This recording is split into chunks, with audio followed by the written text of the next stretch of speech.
Information is power.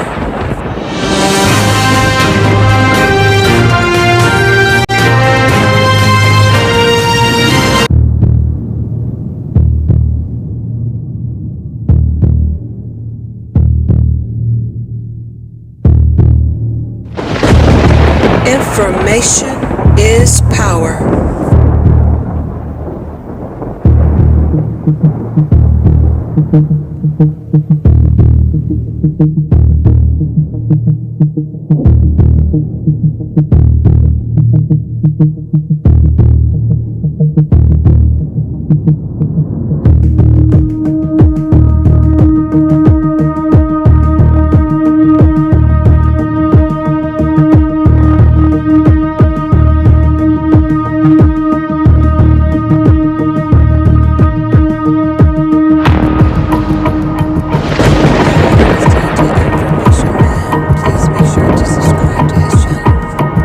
Information is power. Let's go.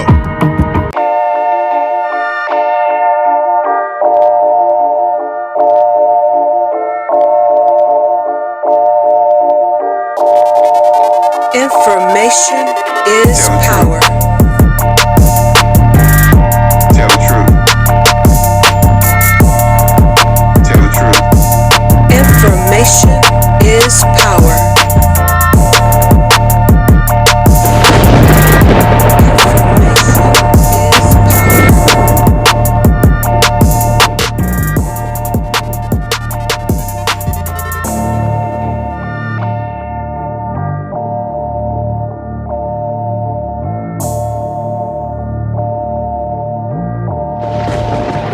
Information is power.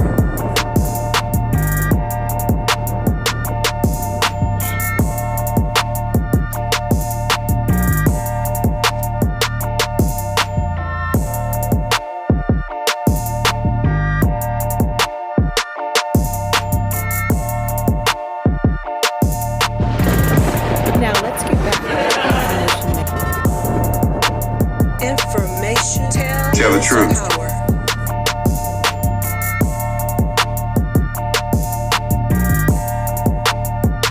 Tell the truth. Information is power.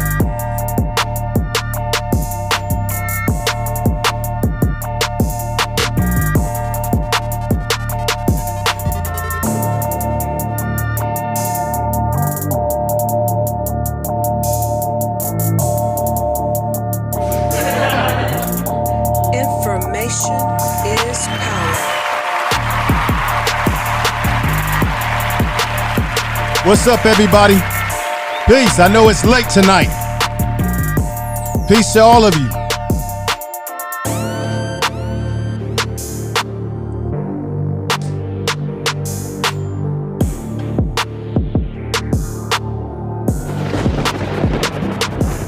Tell the truth.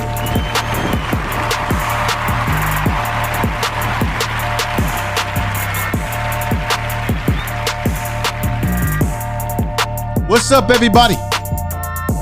Welcome to the Information Man Show.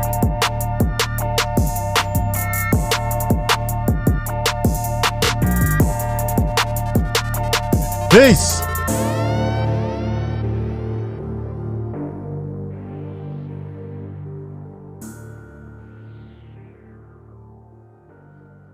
All right, let me pull it up again.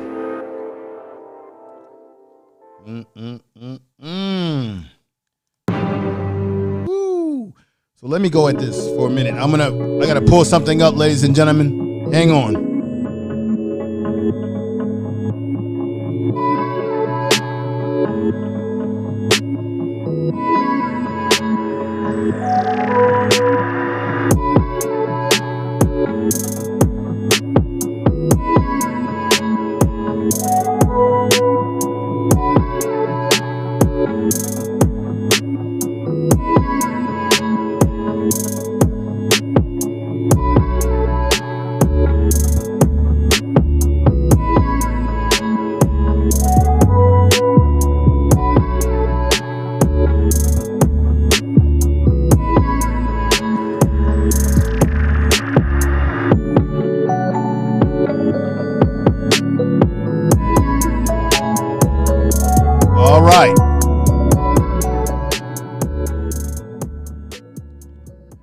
Okay, everybody, thank you for being here. I want to make sure everybody can hear me that is in the chat room. We've got, let's see, we got Golden Melanin. We got Little Rock 2517, Life with Sizzy GQ. Thank you for being here. And we have the Stone in the house. We got Panza's Hair. Thank you for being here. I'm not going to keep you up all night. I promise that. I'm going to go into this very directly. As you look, everybody knows what has happened. You've got this, I call him a race soldier. And this is why this stream is very important tonight. You had the young man walking into a neighborhood. He said it was, he lived in a neighborhood. And you have this race soldier going by the name of Jonathan Pentland. And this young man's walking in the neighborhood, as you already have known. You probably have seen the video already. And this man puts his hands on him. And the key word that he said was, he says, we're a tight-knit community here, right? Meaning we don't allow Negroes in the neighborhood. That's really what it was. He was talking in code, speaking in coded language, put his hands on the kid. This is the kind of stuff that's going on. Now, while we live in a society today where everybody's talking about Asian hate crimes, black folks have been getting treated like this for over 500 years. We've been getting mistreated like this, disrespected and mistreated and handled in this manner since we've been here, okay? And this is the thing you have to understand when it comes to these race soldiers, is that they always attack us when we are alone, when we are by ourselves. They never have the courage of their convictions to deal with us when we are in a collective. Now, I'm going to show you footage. You saw, some of you seen this footage. You witness a group of black folks who came up on his house and told him, come on out. We want to talk to you, okay? You were big and bad with the young man, but come on now, come on out. And you see that he was a coward. He was big and bad when it came to putting his hands on this young brother, but he wasn't so big and bad and loud with a big stick when it came to dealing with the group. White supremacists, and what they do is they try to attack us when we are alone. Now, the one thing that you haven't heard in the media, and if I'm wrong, let me know. And also let me know if my sound is coming through nice and crispy, okay, by putting a 1 or a yes in the chat room. One of the things that I've noticed in this whole situation, ladies and gentlemen, is that you haven't heard the media call this a hate crime. In the way that they have defined hate crimes when it comes to Asian people in our society today. Now, I looked at the FBI numbers. The most recent numbers were in 2019. White males, white people are the ones who are committing the most hate and crime towards Asian people than black people. However, there's been a few incidents in New York, San Francisco, where you've had what looks like to me, people that look like they're homeless or people that look like they're plants, that have been characterized as, oh, this is black people. Black people are the ones attacking Asian people. Even though when we go in stores, they follow us. They watch us like we're going to steal something. They move into our neighborhood selling beauty products. And in some cases, they disrespect our women, our kids, and they disrespect us when we go in their store. And so the media has not really defined this as a hate crime in the way they have been defining what's happening to Asian people in our society today. Let me look up a little bit here. And that's a problem because black people have been dealing with this type of hate for quite a long time. I'm going to play the video of this race soldier. And the reason why I'm calling him a race soldier, because you have individuals within white society like him who are the soldiers who reinforce the white supremacy, racism. And if you don't understand this, Neely Fuller Jr. said himself, if you do not understand white supremacy and how it operates, what you think is racism will only confuse you. Your understanding of racism will only confuse you if you do not understand how white supremacy works. He's in the military. The military is a protective branch and structure that reinforces the white supremacy, the racism. And I'm going to tell you why. I've got an article that I'm going to go over with you tonight. Matter of fact, you're going to get some information tonight. That's why I call myself Information Man. Don't mind the goofy glasses. My appointment is next month or month after next to get the new glasses and contacts. But I want you all to see something. There's an article here that I want you to see. I'm going to put this on the screen right next to me. Okay. And let me say peace to everybody in the chat room. Kujin87, Life with Sizzy, Q, thank you for being here. Everybody in the chat room, I appreciate that. There's an article that came out in USA Today. I would suggest you check it out. It's entitled 13 investigations, no court martial here. Hear how the United States Navy and Marine Corps quietly discharge white supremacists out of their ranks quietly. They don't make no noise. They don't talk too much about it. Very quietly.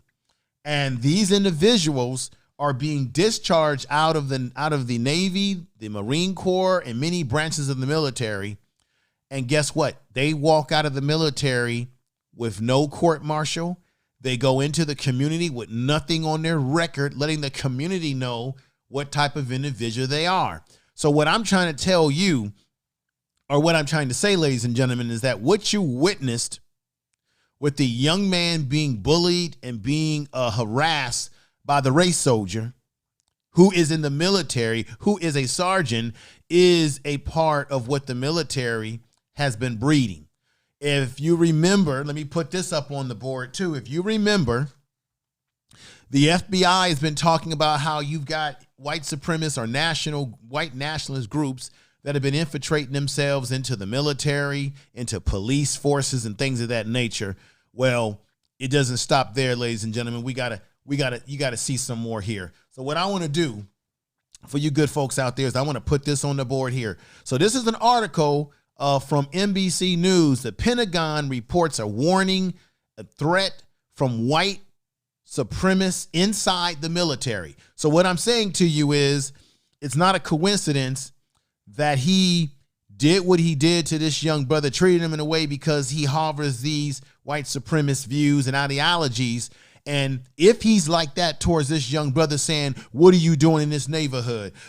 This is a tight-knit neighborhood. What are you doing around here? You know, putting his hands on him. You can only imagine what he's doing in the military. How many of you out there, by putting a press of one, and I should have had the clip of that article, how many of you have read I think it's in USA Today, about I think there's a brother in the military who was made to wear chains. That's right. He was made to wear chains. They put chains on him and he was berated. And their argument was that, well, we made him wear these chains around his body, arm area, because we want to teach him a lesson about understanding that you got to follow the chain of, as they would call it, you got to follow the chain of command. Right? Tell the truth. That's the bullshit that the military put out there. You wanted to humiliate this black man and bring him back to a kin of slavery. This is the military. And I remember growing up, we all seen movies about this. We've heard black people say this, that the military is no place for a black man to be. 9 out of 10 times when we go into the military and there's a war, who do they put on the front lines, folks? Tell me in the chat room. Who goes on the front lines first in military service? Who was on the front lines in the Vietnam War? Who were most of the Green Berets? They don't tell you about the Special Forces Green Berets. Majority of them were black. That's right, black. and they put them on the front lines. Remember, Muhammad Ali said that he would never fight in the military because he said no Vietnamese ever called him a nigga or M-word, that he could not see himself fighting for a country that does not fight for him, that he could not see him going into the military and fighting this country's enemies when his enemies, his opposers, as Muhammad Ali said, and I love Muhammad Ali, he's my hero. Muhammad Ali said, you're my opposer. When I want freedom, you're my opposer. When I want to live where I want to live, you're my opposer. When I want to go where I want to go, live my life the way I want to live my life, you are my opposer. That's what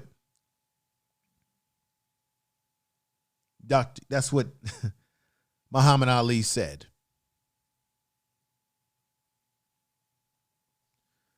So what I'm basically saying tonight is that this race soldier that put his hands on the young man, he is nothing more than a byproduct of the military who has quietly been trying to move their white supremacist element out, but they don't want to publicize it to the public so that you can see how bad it is. That individual, this race soldier, let me put his picture up here, folks. This race soldier, because that's what he was, that's what he is, okay? He is a byproduct, ladies and gentlemen. He is a byproduct of the military and the white supremacy that has infiltrated the military. That's right. I wouldn't lie to you. I wouldn't lie to you. Let's go back over here. You see this picture here? He's all up in a young man's face. I'm going to show the video.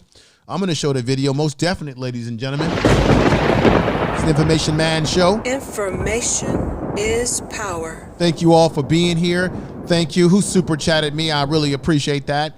We've got Macon, who has super chatted me the $7. I'm going to give you the super chat celebration because I have to do that because you have blessed me. You have blessed me in a very nice way with that super chat. So let me go ahead and do that and I can get back to my presentation because I want to show you all the video. And I thank you for the super chat. Thank you for the super chat. And here we go. Here go the video and here go the music.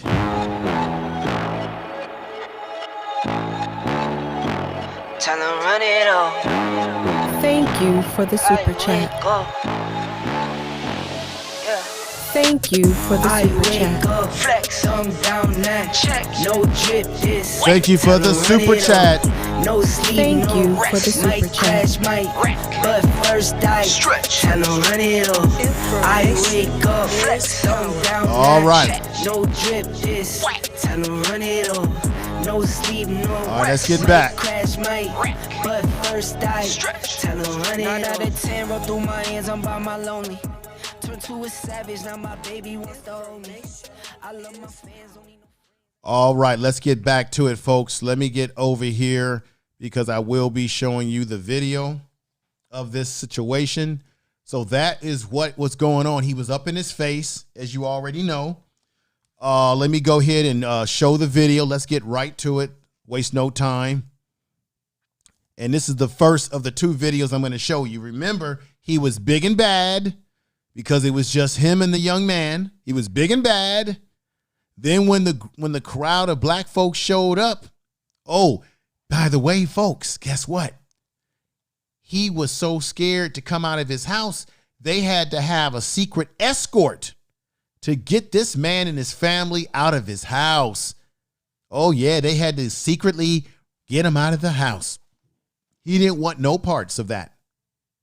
Let's go ahead and look at the video and let's examine the nonsense. This is the breaking news right now.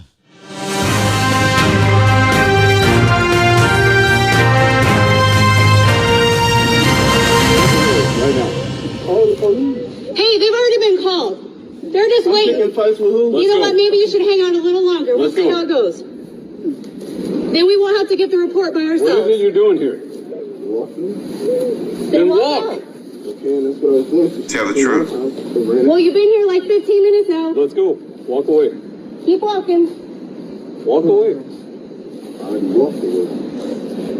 Walk away right now.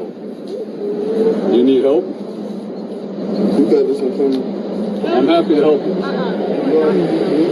I didn't hit you. There's a difference between Pretty pushing sure you were you. the aggressor, buddy. You're aggressing on the neighborhood. Someone came running Walk out. back. You better walk away. Look at You that. Walk away. You're talking to my wife right now. That's your wife? Walk away. I didn't do Walk Your away. wife is speaking. Check it out. You either walk away or I'm going to carry your ass out of here. Dude, if you touch What do you want to do? You better not touch me. Or what? What are you going to do? Let me stop that right there. I'm going to continue it, folks. One of the things that I wanted everybody to notice is that he was very adamant about this man, about this young brother talking to his wife. He got very animated. He got very angry.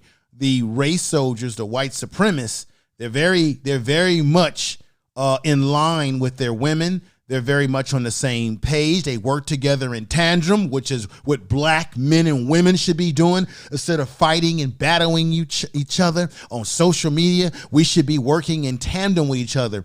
Because if you notice, she called the police. She claimed that she called the police. She was working in unison with her race soldier husband.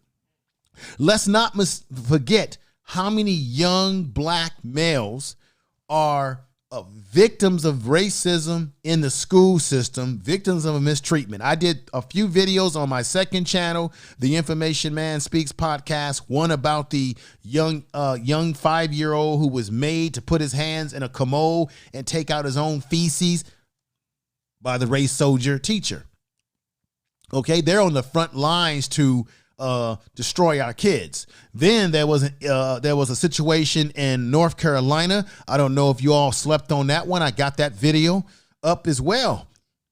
That's the one about the young black kid, 6 years old, who picked a flower. He went into a yard, he picked a tulip flower, and then what happened is he had to go to court with his mother. He had a date in the courtroom. They were trying to charge him for just taking a flower, a tulip. This is a black kid, young black child in North Carolina. And they have a lot of young kids that are being pushed into their court systems, right? The school to prison pipeline industrial complex system they want to push our kids towards. Oh, I got one even better. When he was in the courtroom, they had to give him a coloring book because he was completely oblivious to what was going on, ladies and gentlemen. This was a 6-year-old black kid. Oh, let's not forget the young man who went to school during Black History Month. His mother gave him a shirt that says Black King. And when he went to school, the teacher, the white teacher, said that was racist. The kids in the classroom made fun of him. So what I'm saying to you is that when it comes to these race soldiers, their women are on the same page with them, pushing the narrative. Because why? Just like Neely Fuller Jr. said, white supremacy is in what? It's in everything. It's in education, sex, religion, politics, labor, law, military. It's in all stages. Anybody telling you that this does not exist, they need to have their head examined because they work in unison. Then they don't want you coming into their community. That's why Ahmaud, remember our brother in Atlanta, in Georgia, who was shot jogging in a neighborhood, minding his own business. This young man right here, this brother right here, he's lucky that they didn't try to shoot him. He came into an area that they felt was their territory, even though he said, hey, I've been living here. I'm just taking a walk. And then he put his hands on him. Okay. But this is a living, breathing example of white supremacy in America and how racism works. And they want to tell you and me that the issue today is that it's anti-Asian hate when black people have been dealing with this left and right. The young man, Dante Wright, gets shot. How can you not tell a difference? I'm going to get into that for a little bit, but let me finish this video. Let's go. Walk away. I didn't do anything. I'm about to do something to you. You better start walking. I do anything to her. You better start walking right now. You better start walking. Coming after you? You're in the wrong neighborhood, motherfucker. Get out. You in the wrong neighborhood. Get out. I live here, sir. He says, you in the wrong neighborhood, mother effer. See? So when he's saying that, let's check this out. If this was a blonde, blue-eyed, white dude walking in the neighborhood with his Walkman on, minding his own business, just walking, the question to everybody in the chat room, would the race soldier come out there and treat him in that manner? Hell no. This was based in racism. He didn't want him in the neighborhood. He didn't think he belonged in the neighborhood. And he felt very secure. And if you notice, the whole time he's out there doing what he's doing, I know there's a young lady that's got this on camera, but you notice there's no other folks in the neighborhood that came out, other white folks, that came out of their houses and said, hey, why are you talking to this young man like that? Leave him alone. You notice that he felt the fact that he could talk to this brother like this shows you that the community, that area that they live in, they reinforce the damn racism. They reinforce the ideology that we don't want that kind black people in our neighborhood, because he was very comfortable in berating this brother without any concern about his neighbors or other people coming out and saying, hey, stop what you're doing right there, Jonathan Pentland. You notice nobody came out and said nothing, because he was doing their job that they want to reinforce the structure of the white supremacy, the racism, and that's what it is. Where? Where's your house? What's your address? Maybe we should walk you home. Walk me home. Well, you want to bet what I can do? I live here, sir. Okay, Right now, you're harassing the I'm neighborhood. not harassing anyone walking through the neighborhood I live in, sir. Where? Check it out. We are a tight-knit community. Okay. We How take long care of you each been other. here? Hell of a lot longer than your ass, because I have never seen you before. He says, we are a tight-knit community. We take care. And the question is, who is we? You already know who is we, ladies and gentlemen. You know he's talking about the white folks that live in the area. He's talking about the other race soldiers in the community that are that agree with the tactics here, because they're not coming out. They're not coming out saying, hey, stop that, Jonathan. What are you doing? Leave him alone. No. Jonathan is doing the job for the community because he is the attack dog of the community, reinforcing the structure of their community. And if he's like this in the community, he's like this in the goddamn military, and that's the truth. Tell the truth. In the military is a cesspool of these race soldiers. And I'm going to get into an article and blow your mind. Let's get back. For my How long have life. you been living here? That's Why none of does your that even business. matter to you? How long have you been living here? Doesn't matter. You know what? Get the hell out of my face. Get out of my face. You walked up to me. Check it out, motherfucker. I ain't playing with you. You either get your ass moving or I'm gonna move you. You smell drunk. You wanna bet? You are drunk. I'm about to show you what I can do. I would suggest that You better walk away. Walk away. Walk away. I'm walking. You keep following me, sir. There's only one way out of here. It's right over there. There's multiple ways out of here, sir. You wanna bet? Walk away.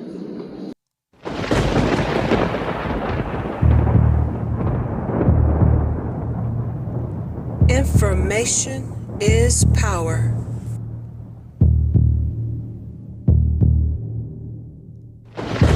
Information is power. You see what's going on there? This is what America is built off of. Mom's apple pie. He's reinforcing it. Now, what I'm going to tell you in the article that I'm going to go over in just a moment is that in the article, it talks about how you've got this element within the military called the RRR, which is basically sort of like a Nazi type organization of white men that have infiltrated themselves into the military. And what they primarily do is they go around attacking black people, black men in particular, in the community, and they also attack black military personnel, black Marines. Oh, yes, they do. And when they're found out within the military keeps it a secret. They don't give them a dishonorable discharge for mistreating their fellow soldier, female or male. No, they simply do it quietly and they don't expunge, they don't take that military record and make it known to the outer public. No, the military wants to be quiet about this problem they got. And this man, Pentland, is a part of the problem. Before I go into the other video here, folks, the other clip, let me show you something. Let me put something on the screen. Now, here is what's going on with this piece of garbage, all right, that they got in the military. Jonathan Pentland is a United States Army sergeant, first class. He should, and you know what that should happen to him? He should be demoted completely to Gomer Pyle status, 0 ranking after what he did. Pentland has been at Fort Jackson in Columbus, since this is Columbus, South Carolina, basically. So he's in South Carolina, he's in the South. That's a hotbed of racism over the years, I'm sure. So he's in Columbia, South Carolina. He's been there since 2019 and has worked as a drill sergeant at the garrison. According to a document from the Secretary of the Army, Pentland was promoted to sergeant first class in April of 2020, ladies and gentlemen. And guess what? He should be demoted to the bottom of the barrel of the seed, ladies and gentlemen. This man should not hold any rank. Now, check this out. And the individual that's in charge of this is a commanding general at the base that he works off of. And let's see what he wrote on social media, like Twitter, ladies and gentlemen. And here we have it. This is by no means, you can see on the picture that it's a black commander. This is by no means condemned by any service member. Bullshit. This is bullshit. I'm going to read why. This is not condemned by any service members. We will get to the bottom of this ASAP. Do you hear me? He say ASAP. Bullshit. Information Tell the truth. is power. No, you're not. No, you're not. You're not going to get to the bottom of it because the military has a bad problem. They got 13 investigations where there's been no court martial, and the Navy, the Marines, Army, what have you, you name it, they're letting guys slip out the door without any penalty to their record. They're letting them go from military service, but they're not holding them really accountable. They're not penalizing them so that the community is aware of the kind of individuals that these people are. So it's very interesting to me how this whole thing works, ladies and gentlemen. It's very interesting to me. So let me go back up in here and let you all see. I'm going to put something up on the, let me see. Hang on for a minute because I lost something. I'll be all right. Let me see here. And I peace to everybody in the chat room that's here tonight. I appreciate it. I know it's late. Wanted to go on a lot earlier, but you know, sometimes things happen and you just got to do the best you can. We got Big Dog in the house. We got Kevin Greed in the house. Life with Sizzy Q in the house. We got my man Kendrick in the house. Anita B is in the house. Kujin, Tiffany Jackson is in the house. Golden Melanin's in the house. A lot of good people in the house. And there was somebody, King Wage, I think, came through. We got Stone in the house as well. And yeah, it's devilish behavior. It's devilish behavior. There's no doubt about it that the devil is at work when you got folks carrying on like this. So what I want to do is let me go to the next video. Let you see the next video real quick here. Hang on for a minute, folks. And let me go to the next video and put that up there for now. Let me go ahead and find this next video because this is very interesting how this all works. And oh, here we go. So this is the young sister who came to his house and said, come on out. We want to talk to you, man. Let's listen up right now. Let's hear what the sister's got to say. This is another breaking news.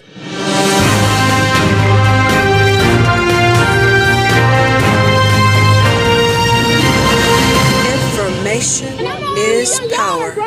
I'm all on your territory at this point. Come on. We want to talk to you. We just want to talk. We want to understand some things. That's it. No justice, no peace. Yeah. What you gonna do? You gonna stay in here every day? Now, let me play that back because it's only a 23-minute video, but this is key. He never came out the door. Let's just hear this one more time. And I'm all in your yard, bro. I'm all on your territory at this point. Come on. We want to talk to you. So basically, hey, we're on your territory, race soldier. We want to talk to you, but the race soldier didn't want to come out and deal with the reality of these folks being on his ass. He didn't want to deal with it, right? He was tough with the young brother because the young brother was by himself, and that's what these race soldiers do. They try to get you by yourself. See, he's throw a swing at him. They try to get you, or they want to get you by themselves. But then when it comes time to come out and deal with the crowd, deal with the people. See, you see on this picture here, Jonathan Pentland, he's walking outside of his house late at night, gathering his things. They had to take him out of there. They had to take him to a hotel, motel, Holiday Inn. Who knows, folks?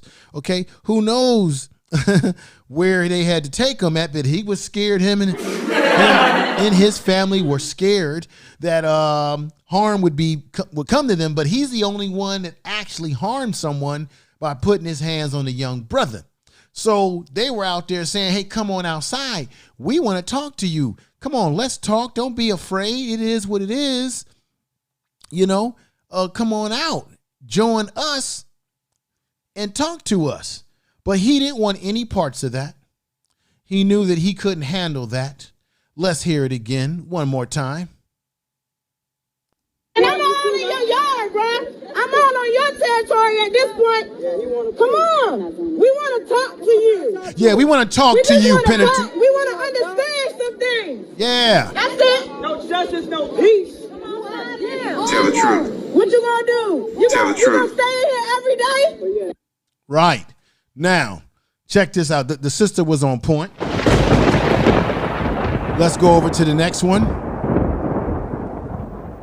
And this one be the one where you're going to see a little bit more. You're going to have more you're going to see more people out there. You're going to see more brothers taking command. And here's the next one, breaking news.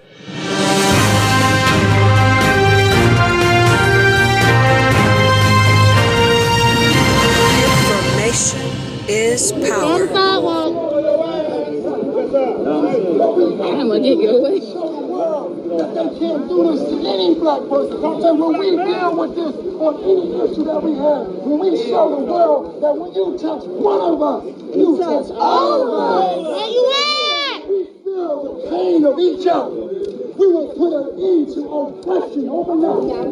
When we wake up, when we stand up like we up, baby, we can conquer what we will. There's nothing you can't conquer, black man. Talk to us, brother. You are the original people of the planet. Original people. You're the one who brought civilizations all over the world. You are the pyramid builders. You are the scientists. You are the doctors. You are the great ones, black man. And let no one take that for you. And you ain't got to just say Black Lives Matter because we know Black Lives Matter. Yeah. We are black people. Yeah.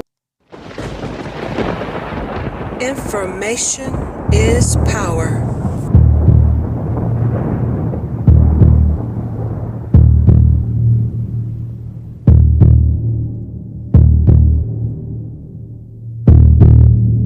You are listening to Information Man. Please make sure to subscribe to his channel.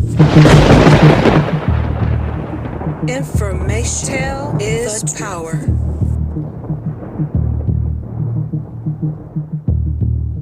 All right, everybody, do me the biggest favor tonight if you can. So basically, right there, you had the sister out there saying, come on out. He didn't come out. When the brothers were out there, he didn't come out. He wasn't big and bad. And like I said, these race soldiers cannot operate when they have to deal with us full force. They only operate when they can get us by ourselves and they want to ambush us. That's how they operate. That's always how they operate. And I'm telling everybody out there listening right now, especially my brothers and sisters out there, you got to be careful. You got to watch your back at all times. Watch where you're going. Don't be walking in the cuts. We talked about this a year ago when there was a lot of weird stuff going on when you had a young man in Los Angeles, in the LA County area, who was found mysteriously hung. They never solved that situation. Be very careful. Don't be walking in. Don't be taking no secret little slants down this backwood and down that back stair. Be very careful. We don't know what's going on, because what happens is when a race soldier is exposed and pays the penalty, they have to come back and balance it out by getting one of us. So be very aware of this, because the race soldiers, they took a loss with this. Now, this is the situation that, if I'm not mistaken, he's only, let me read this. This is the damn shame. This race soldier is only going to do 30 days in jail. He's only going to pay a $500 fine, which is ridiculous. I think he should pay the price because he's military. He should know better. I think they always say when you're in the military, you're supposed to have discipline, things of that nature. Hell, he doesn't have any discipline. Hell.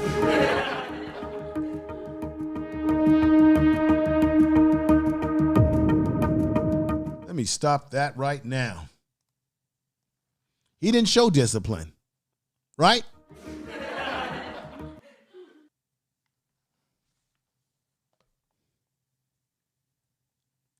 It's a third degree. It's considered a third degree assault, 30 days in jail, a $500 fine. So he ain't going to do no real time, but it's a big hit for him because he was out there big and bad with this young man, big and bad. And when it came time to confront the people, oh, he didn't want no parts of it. And like I said before, he got special privilege, ladies and gentlemen, because they snuck him out of there. From what I understand, the black folks have been standing outside of his house day and night. I think they were even in his yard. They was giving him hell. And he deserved it. He deserved it, ladies and gentlemen. Most definitely. He definitely deserved it. No doubt.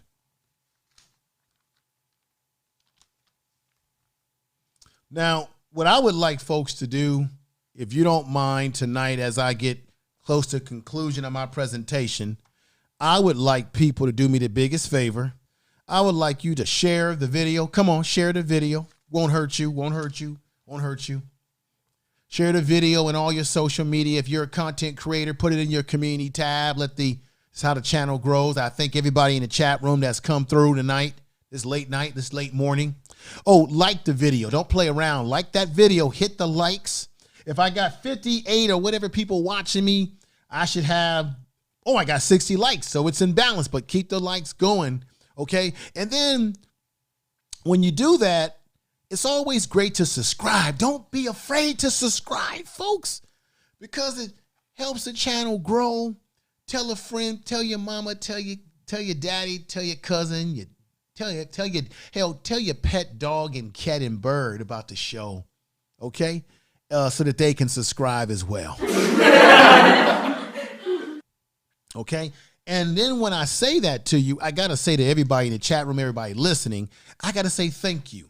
Thank you all, because I can't do what I do without your support, without you motivating me to say, let me talk about this issue. Let me talk about that issue, and get the feedback from the people. See how they're feeling the content. This certainly isn't new, but I want everybody to examine how they view when black people get harmed like this. and get killed by police. They never call it a hate crime, right? And before I move on, I could not move on tonight without doing something that's very important. We all know about the Deontay Wright situation. Let me put it on you. This should be an example for anyone who doesn't know what a damn taser gun look like. This should remind you right there, ladies and gentlemen. You should know from looking at that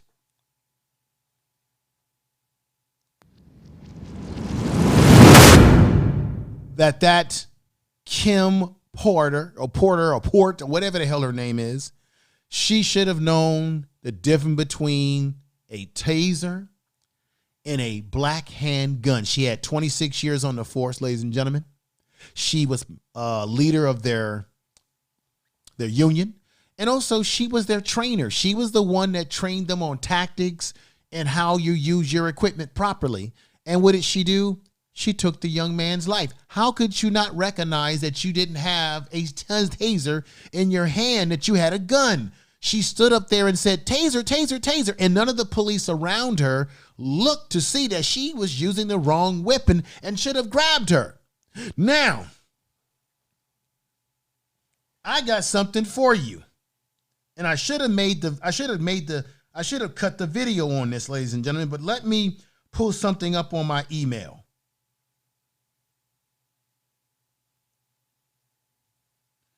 Let me pull this up. And let me go back into here. And let's get this going. Hang on for a minute. All right, folks, check this out. Check this out. Check this out. How many of you heard about this case? I'm bringing this up because there's a difference how people get treated versus black people and white folks when they do stuff. Check this out. How many of you heard about the video showing Hatchard's police officer hanging onto a truck as the suspect attempts to flee from the traffic stop? So basically what happened is a police officer in this particular area was trying to stop a white guy in a truck. He got his arm stuck in the white guy's window. I guess the guy pulled his window up, and he was still driving with the officer dragging. Okay? The man was still driving. None of the officers that were trying to help the officer or the officer that was stuck in his window as this guy was trying to flee from the police, none of them shot him. And even the police officer that was stuck in his windshield, you know what he did? He took out some kind of knife to bust the window to get himself loose. But they never shot this guy. This guy, they actually got their hands on this guy and they never shot him. They never shot him.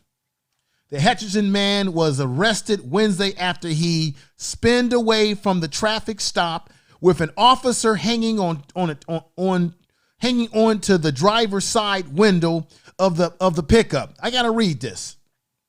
A video posted social media shows a squad car ramming the suspect pickup in a parking lot while the officer appears to have his arm stuck in the window of the vehicle. The pickup then drives in reverse towards what appears to be another officer who is standing in the way. So he was about to hit another officer. The truck then drove off with the officer still hanging on the window and two other officers trying to chase on foot. Let me stop right there because I'm probably going to do a podcast on that on my second channel. And if you haven't subscribed to the second channel, it's the Information Man Speaks podcast. So check this out. Deontay Wright, he jumps in, he goes back into his car, he gets shot dead. They turn around and say, oh, it was an accident. Bullshit. This guy, not only did he have an officer stuck in his door window, but he also was about to hit other cops. Nobody pulled their gun out or their revolvers and shot this man dead. Nobody. So why is it that when white guys do these sort of things, they get away with it? Now, let me say this too, and definitely like the video tonight. I would appreciate it. I was looking at some FBI statistics because, you know, I was talking about Asian hate crime, and I was saying that black people, we're the ones that have been getting the hate for over 500 years. But 74.1 of most of the hate crimes towards Asians are coming from white people, Caucasians. They still lead in those numbers. But the media doesn't tell you that, as they try to paint us to be the perpetrators of having hate. If we hated Asians, why do we spend our money? Why do we go to their restaurants? Why are we spending money in their stores for products? We do it year in and year out, even though we should stop spending our money where we're not wanted, where we're not appreciated, respected. When we go in there, we should stop. We should really stop.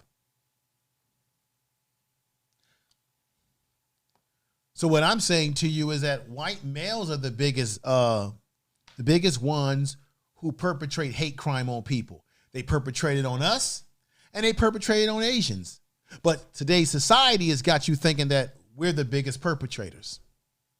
I had to bring this up because this guy, this race soldier, he was pushing the racism and the white supremacy on the young man. Now, what I want to do now is I want to read something to you that I hope that you all could appreciate. For decades, the United States Navy and Marine Corps have quietly kicked out some of the worst white supremacists in the ranks, offering them administrative discharge that leaves no public record of their hateful activities, as USA Today reviewed this and remade the reports about this in the documents. I'm bringing this up because the race soldier that was having impact on the young man, he's a byproduct of it. The Government Advocate Group, there's a group called Government Advocate Group of America Oversight, details 13 major investigations into white supremacist activities in the Navy, Marines, and the Marine Corps over more than 20 years, ladies and gentlemen. They show a pattern in which the military leaders choose to deal with personnel involved in extremism by dismissing them in ways that would not attract to deal with personal involvement, that would not attract public attention. Let me correct that. So they do it quietly so that the public doesn't know that they got this problem. And Jonathan Pentland is a byproduct of their problem. Let me show you something else. Remember, I said this before. The FBI has been talking about this some years ago, but right up there, let me let you see that right there. White supremacists seek affiliation with law enforcement to further their goals. This is coming out of the FBI reports. Infiltrating the law enforcement, right? Infiltrating the police departments of this country, right? Police departments and the military. Garbage man Jonathan Pentland, this race soldier right here, ladies and gentlemen, the race soldier, he's a part of the problem because he is the problem, because they're allowing him to be in this damn military, pushing the narrative.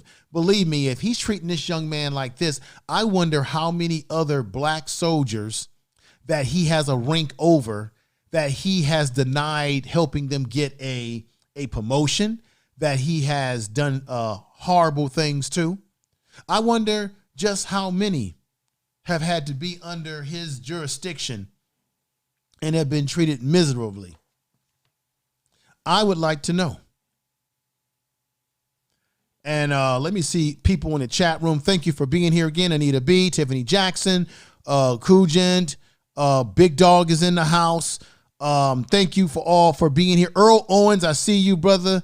I see Life, Sizzy Q. I see everybody in there. Y'all supporting me tonight. Y'all rocking with me tonight. I appreciate that. I'm not reading the whole article because I've already highlighted the most important points, but check this out because I'm going to put a picture of someone on a screen for you. Check this out. This is an incident that happened with one of these race soldiers in the military, just like that guy, Pentland, who was a race soldier against that young man. Check this out. Take what happened to Edward Fix and Jacob Lasky. These are two white supremacists that were in the military. In the early hours of December 10, 2000, 3 white men left a neo-Nazi rally and headed to downtown Jacksonville, Florida. They were looking for a black person to beat up, according to the Navy records. On Main Street, they found John Jefferson Newsom, a 44-year-old African-American male. They beat him senselessly to damn near his death with their fists, boots, and broke a bottle, shouting, "Kill the N, kill the you know what, kill the N." That's what they said, according to the documents in the Navy. Then they went looking for another victim that same night, ladies and gentlemen. The trio were soon arrested and charged with aggravated battery and causing great bodily harm and committing a hate crime. Okay, they called it a hate crime that night.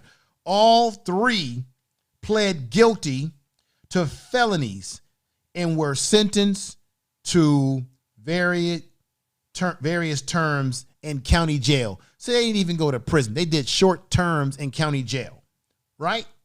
Now, these are the 3 names of these jokers. Fix and Lasky faced another investigation, though, later. They were enlisted members of the United States Navy serving at a nearby base, ladies and gentlemen. The 2 sailors never faced a military charge, which probably would have resulted in them being dishonorably discharged if they had been found guilty. But they never got charged for anything within the military. And they're representing the military with their uniforms and their behavior.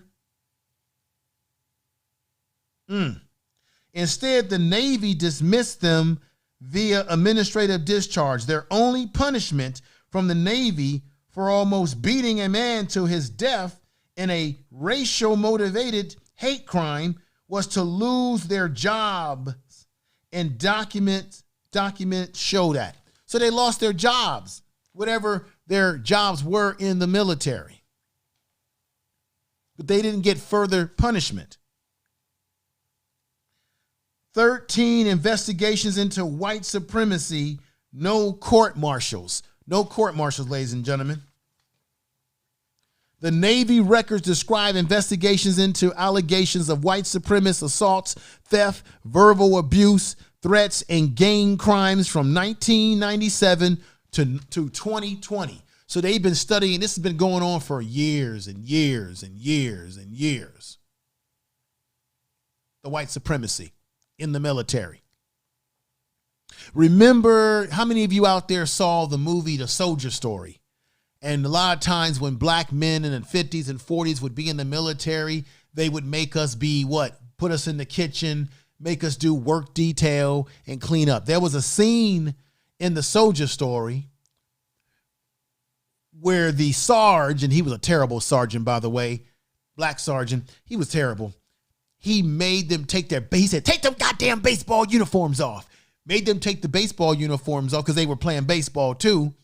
And he said, you guys got work detail.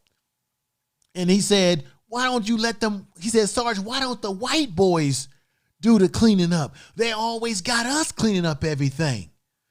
They won't let us fight, but they keep making us clean up. And then they went into this song where they said, anything you don't want to do, the colored troops will do for you. Anything you don't want to do, the colored troops will do for you.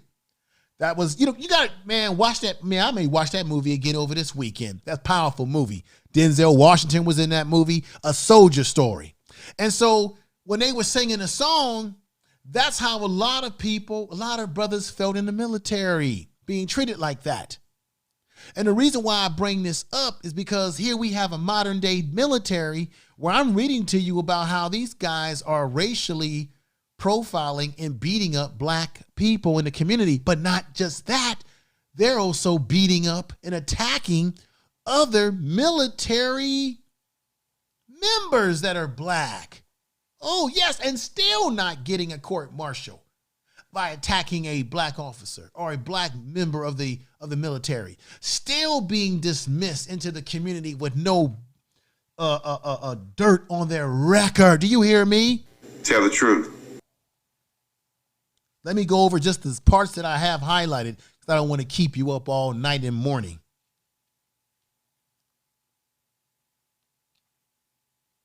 One investigation involving a member of a white supremacist gang called the RRR. And ladies and gentlemen, I know a lot about gang structures because of the kind of work that I do and the kind of guys I deal with in my profession.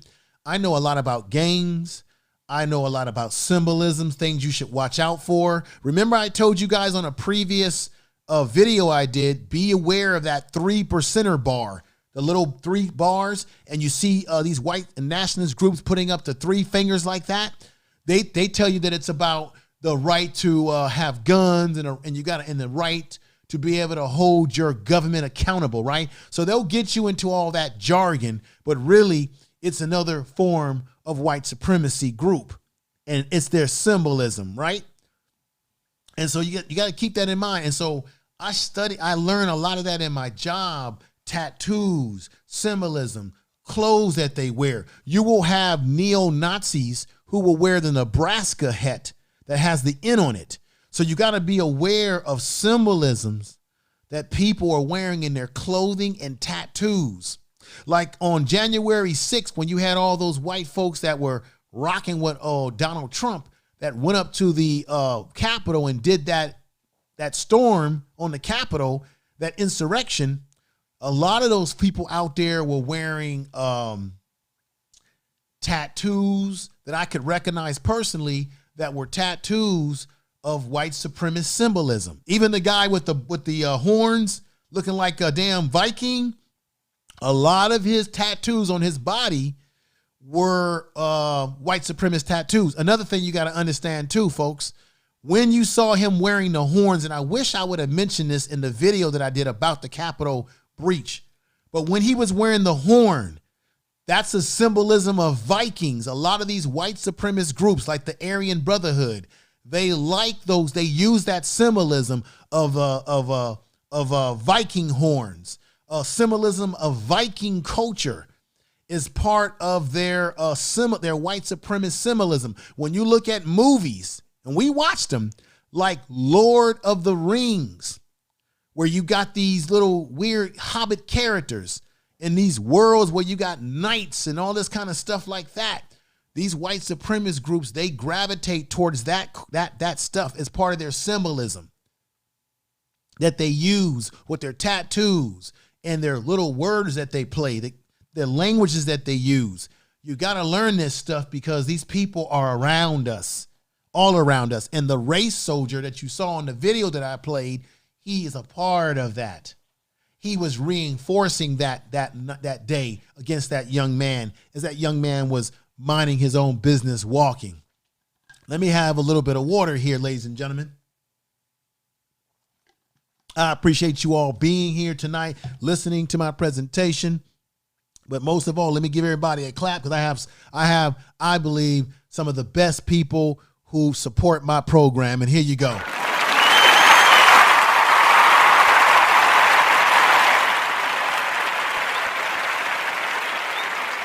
Thank you. Tell the truth. One investigation involved in a member of a white supremacist gang called the RRR, apparently a nod to the KKK. They're a group that sort of fashions themselves like the KKK, who they brand themselves with lighters and they got to fight with non-white Marines. So there's a group within the Marine Corps that call themselves the RRR, and they brand themselves with lighters. They brand their skin so that they can identify themselves. Remember I said about symbolism. And then when they identify themselves, their goal is to do harm to other Black Marines. Now, this is another thing I got to tell you, because I was talking to BMT about that black male talk, because he's been in the military. A lot of times when there's wars and there's military exercises going on and a Black soldier ends up mysteriously dead. Remember a couple of years ago, I think it was when I first started getting on YouTube, there was a brother that was a military soldier, and they brought his body back home, and his mother, his family were like, they didn't get any real answers as to how he died. He was a ranking officer. They never got proper information from the military exactly how he died on a mission that he was on. I'm going to tell you how this stuff happens. If you got white supremacists in the military, like the RRR, and they're doing a military exercise, they're going over the Middle East, they're involved in war, and let's say they decide to take the life of a Black soldier. I'm talking about other soldiers, like the white supremacist soldiers that will shoot a Black soldier, bam, bam, bam, just for the fun of it. Then what they'll just simply do is say, oh, he got shot in war. It was an accident. It was friendly fire. That's what they said about that young brother. And I wish I could remember his name. They claim that it was friendly fire. So then your son or your daughter comes back home in a body bag to you, and the military gives you that folded up flag, and they're telling you, oh, your daughter, your son was violent. Your son fought violently. Your son was this, your son was that. We're so sorry that this happened. And they tell you that they were killed on the battlefield when they were killed in some accident. But then they might have been killed purposely by these white supremacist soldiers, the RRR and the Marine Corps. And their job is to do harm to Black Marines. So you got to ask yourself, Black people out there, you got to ask yourself, I'm talking to you. You got to ask yourself, how do you know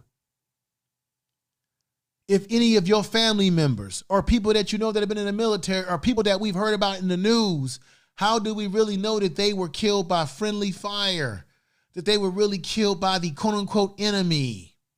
Or there was an accident in a military exercise? How do we not know that one of these race soldiers, like Jonathan Pentland, who harmed that young man, who put his hands on him, how do we not know that that same individual that was talking to that brother like that, telling him to get out of his neighborhood, how do you not know that that same race soldier isn't the same race soldier that could shoot a Black man in the military and lie and say that it was a mistake or accident, lie and say that the enemy shot him when it was really them that shot him?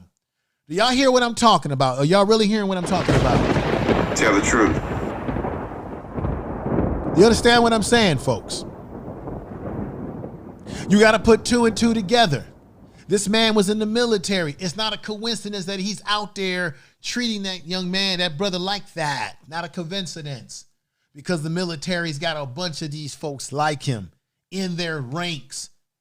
And guess what? They don't do anything to him other than let him go quietly. But they don't penalize him in any harsh way so that their outside life can be penalized as well. They don't make it known to the community, hey, you got to be aware of this soldier. They don't even give him a dishonorable discharge, ladies and gentlemen. They don't even do that.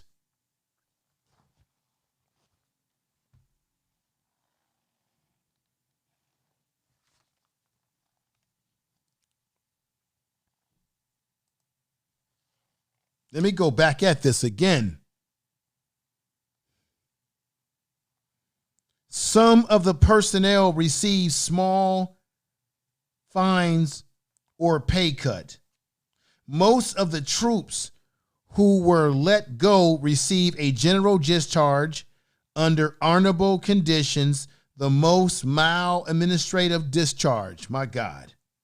Most of the cases in the documents that USA found were never written about in the media. So nobody in the media, ladies and gentlemen, nobody in the media has talked to you about this.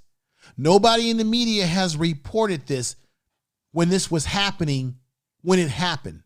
Most of what USA Today is reporting is stuff that happened in the past that was never brought to light in the mass media, but is now being brought to light now because USA Today was able to get their hands on documents. But you've never had the military come out themselves and state that they were engaging in this kind of behavior, that their soldiers were engaging in this kind of behavior.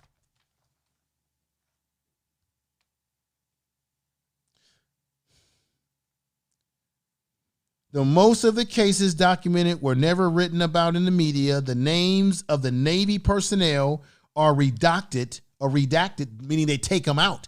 They darken it on the record so that you never know who their names are, who they are. Along with other identifying details, USA Today identified a few, though, other sources, but most remain anonymous.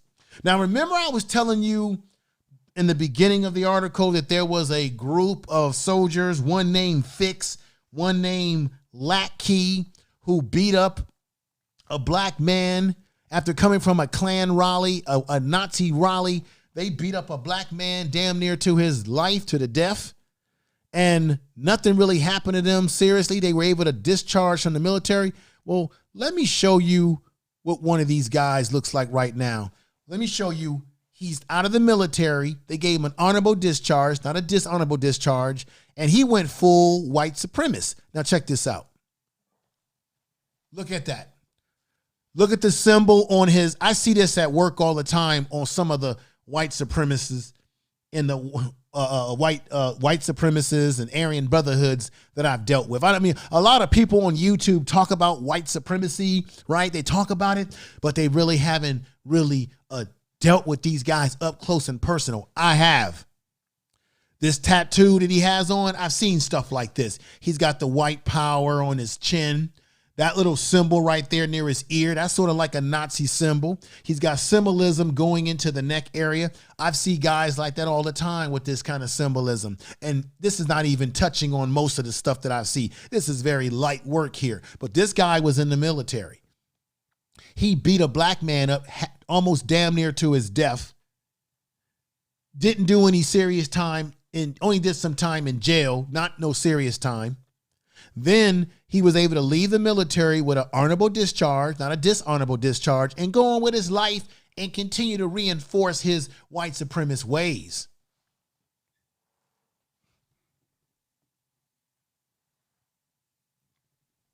Check that out. You got people walking around here with this symbolism on their arms, their face, body. You got this kind of stuff going on. I gotta tell it like it is, folks. And shame the devil. All right?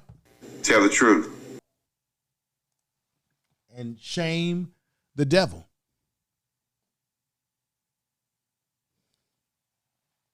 Let me go into some more of this, because I think this is very important. Let me go into some more. Oops. I can't wait to get my new glasses and contacts, boy. You just don't know, folks. And I thank everybody that's hanging in there with me tonight. I know it's late for you. I'm almost finished. Check this out. Most of the cases in the document that USA Today was able to discover were never written about in the media, as I said before. The names and what have you were never put out there. So I talked about that. This is another one. The military does not track how many people are removed for extremist activities, but they are signs that include white supremacists are rising among troops, reflecting a surge in hate crimes among the general population. Oh yeah, folks. More than a third of active duty military personnel reported seeing white supremacist or ideologies driven racism, ideologies driving racism while on duty. So there's black soldiers that are seeing this stuff. There are other people that are seeing this stuff and reporting it. A third of active duty members while on duty, according to a survey that was taken, ladies and gentlemen, a survey that was taken in 2019 by the Military Times. The number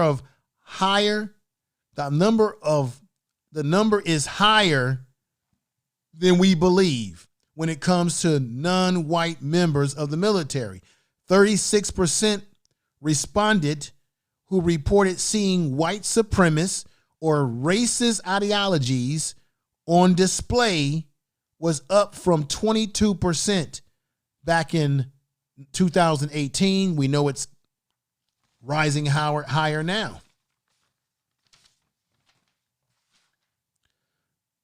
Now, in other cases, let me bring this up. USA Today was able to find this information. They had a document which stated that the 6 members of the RRR gang, which I spoke of before, were allegedly involved in multiple physical and verbal confrontations with black Marines. You hear what I'm saying? Like I said, their goal is to mess with black people, even their fellow Marines. Navy investigators concluded that the Marines did not violate the Uniform Code of Military Justice, the military criminal statute. So basically, in a nutshell, you've got these white supremacist groups in the Marines, in the military, the RRR group attacking black Marines, black soldiers. Black soldiers are reporting this. These folks are not being tried under the highest standards of military law when it comes to conduct becoming of a soldier. Their conduct. They're not getting charged for anything within the military. I bring this up because as we look at this guy, Jonathan Pentland, and how he treated the young brother, we have to recognize, I wanted to go a little bit deeper about this story. We have to recognize that he is a reflection of the military. Therefore, there are many others like him in the military. He's not just this is not an isolated case, ladies and gentlemen. It's not isolated.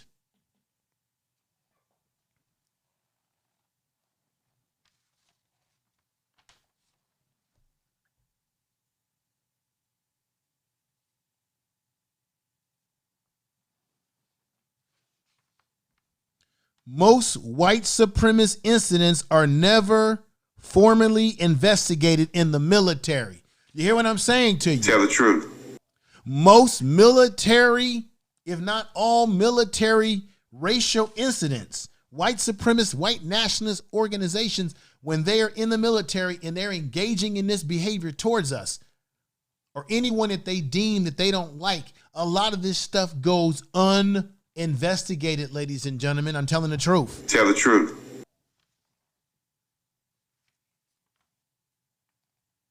The majority of incidents involving race-related hate and physical and verbal abuse were dealt with quickly and quietly. Quickly and quietly by the military, meaning no publicity. Nobody should know about it. We'll just let you go out the back door. You won't get penalized.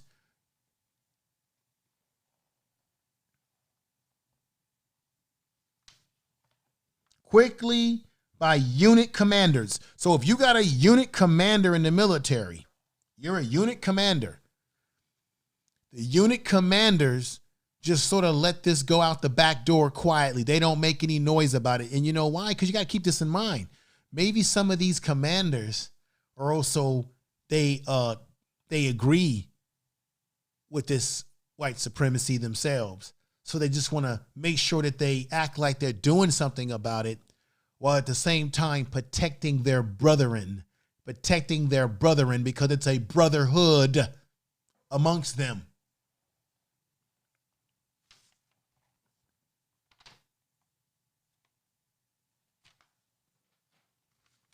In 2018, ladies and gentlemen, the Department of Defense sent Representative Keith Ellison, a Democrat from Minnesota, a letter outlining the reports of extremist activities by service members in the previous 5 years.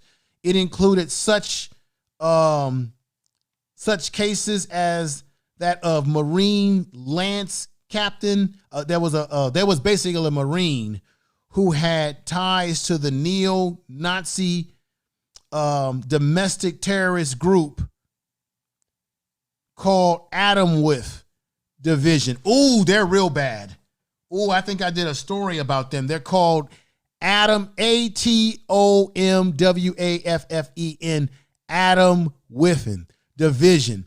They are one of the most dangerous white supremacist groups out there. They like violence. This guy, they found he was a member of it. Check this out. All of those cases were covered by the new media.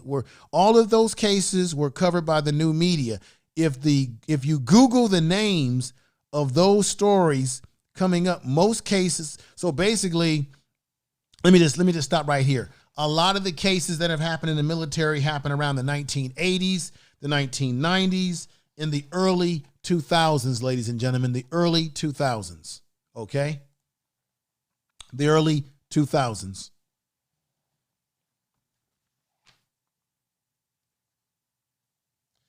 They got a situation in Hawaii where they had a woman, a female, who subscribed to the same thing, and she was in Hawaii, and she was bragging about being a white supremacist. She was bragging about how she has access to secret stuff in the Navy. A Navy sailor stationed in Hawaii found a white supremacist message board where they were bragging about her high security clearance while writing about black and Jewish people on the message board.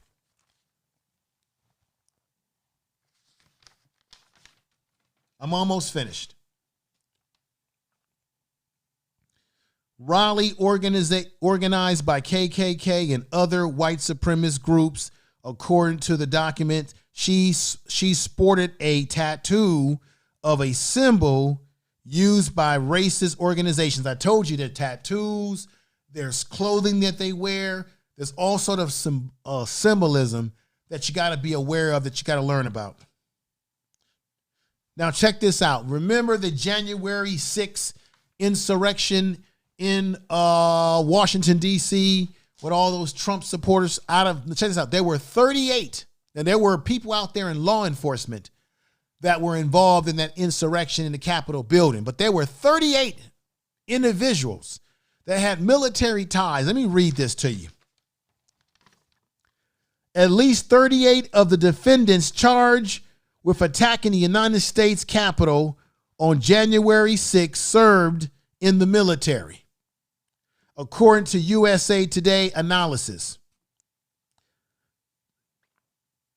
They were veterans, so this is what's going on. This is what's going on, ladies and gentlemen. This is what's going on. What I want to do is I'm going to open up the phone lines. If anybody wants to call in and give any thoughts to this, let me go ahead and play a little bit of music. I'm only gonna stay on for a little while longer, but I want to open up the phone lines if anybody wants to call in and speak about any of this, give your opinion about this. And let me play a little bit of music while I set it all up.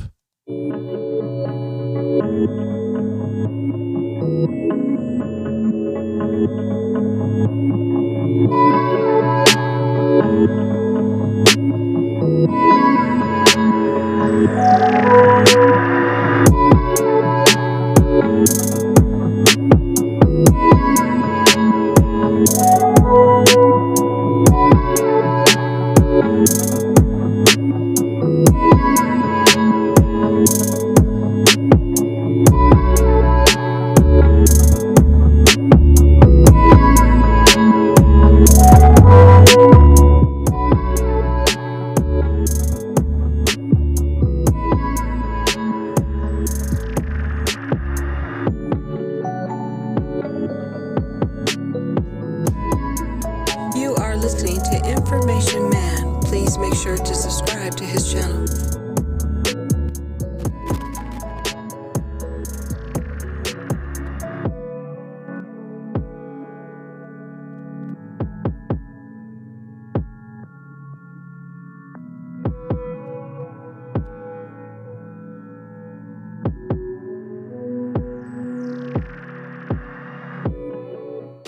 Leonard, someone super chat. Someone gave me a Cash App. Thank you for the Cash App. I think it was Leonard. Lindell, thank you for the Cash App. I really appreciate that. Thank you. Lindell, I think is the correct name if I'm saying it right.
Welcome and thank you for choosing free conference. Okay, everybody, let me get back on here and let's get this back up here. You are the only participant in the conference. Okay, so there we have it, folks. There goes the number right there. If anybody want to call in and give their thoughts about some of the things I said tonight, there's the number 605-313-5658. And then the access code is 571128. It's a conference call, so I can have more than one person on at the same time. I can have multiple people on at the same time. 605-313-5658. Access code 571128. It's on the screen there. If you want to call in, give your thoughts. Why I'm going to be on for just a little while longer. If anybody want to call in and give their thoughts about any of this that I've talked about tonight. I'm going to leave the lines open and see what's going on in the chat. What's going on, Ann of Yao? Thank you for being here, Ann of Yao. We got Golden One is in the house. Tiffany Jackson, Big Dog. Hey, everybody out there, thank you for bearing with me tonight. You're hanging in there with me tonight. I appreciate it. Everybody, believe me, I appreciate folks that are in the chat. That are hanging with me tonight. I am not going to stay on too much longer. I want to see if I can get a couple of folks that would like to call in and just give us their opinion before I close it up tonight. Hello, is anybody there? This is Information Man Show. Welcome to the Information Man Show. Where are you calling? Name? Hey, what's going on? Who's calling in? Who's calling in, brother? Hey, it's Brother Earl. Oh, okay, Brother Earl. Well, it's nice to hear your voice, man. It's really nice to hear you, man. You've been really rocking with me for a long time, and I really appreciate it, man. What's on your mind, man? I ran through a gamut of stuff tonight. A little tired tonight, but I had to do this one. But what's your thoughts, man? I mean, you saw what happened to the young man, but were you aware? And I'm pretty sure you're aware because you're a brother of much knowledge, aware of how jacked up the military is with this white supremacy, these groups. Let me just say that. Well, so man, I was in the Army for 10 years. Oh, okay. Well, then you got more experience about these things. And my first duty station in Colorado, I had a first sergeant that referred to all the black soldiers as boy. And then I see swastikas drawn all on windows and doors. In fact, I see more swastikas drawn up on doors and windows more stateside than I did when I was stationed in Germany. Wow. So I know this don't surprise me one bit. I know it's there. Okay. Well, let me know if I'm wrong or right. My assessment, most people, when they looked at this situation with this Jonathan Pentland character, most people look at it as just cut and dry. Okay, this a racist white man in the neighborhood. He don't want no black folks in the neighborhood. He put his hands on this guy. That when you look at it, okay, that's what it is. It's obvious that he's got an issue racially, right? He wanted to throw his weight around. Then when black folks came out there, it's obvious that he couldn't bring the fight to them because, like I said, they usually like to catch us when we're by ourselves. But then what I wanted to do tonight was to take it a step further because he's military. I think there's something to his attitude, being that he's military and he's acting in that manner towards this young man who didn't do anything to him to the point that he took it to that kind of level. So my question to you, my brother, is that do you think that what we witnessed on the video that everyone has seen by now, hopefully you have, do we think, and I'm going to run this by again for everybody, do you think that that personality that he displayed is a byproduct of how he probably is in the military when he's dealing with black soldiers? What's your thoughts? I would say absolutely yes. From my experience, yes. Because, like I said, I've experienced it. I had senior NCOs. What I mean by senior NCOs, I'm talking about like staff sergeants, sergeants first class. They experienced it. You know, they got 15, 20 years in the Army, and they're experiencing it. And he told me about it. Right.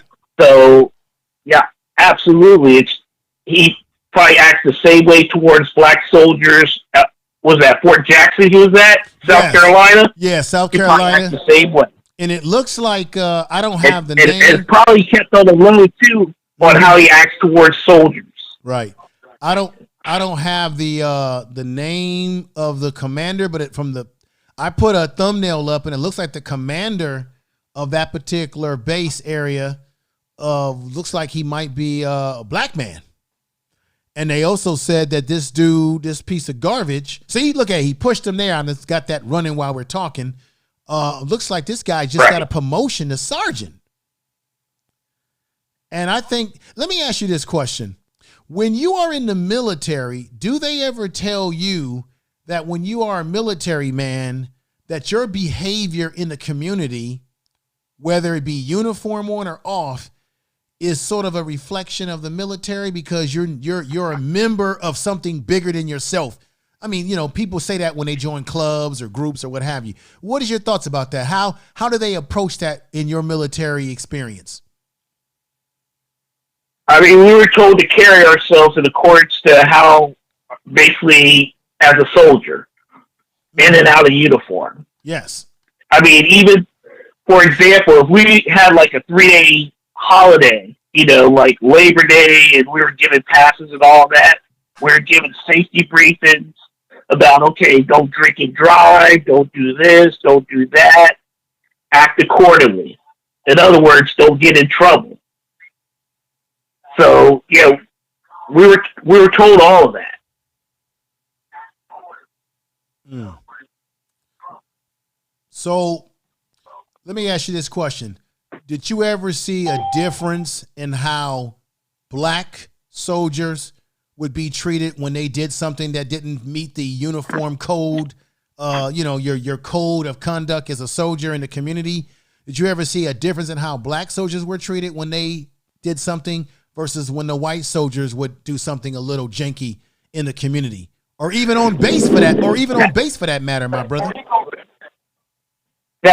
Now, I did see some instances with it, and it involved MPs. Okay. Like one of my fellow black soldiers, he was doing like 15 over the limit on post, and the MPs, they basically reported him to our commander. But then I saw a white soldier in our same company speeding, and they just let him off. So, yes, sir, I saw it. I witnessed it.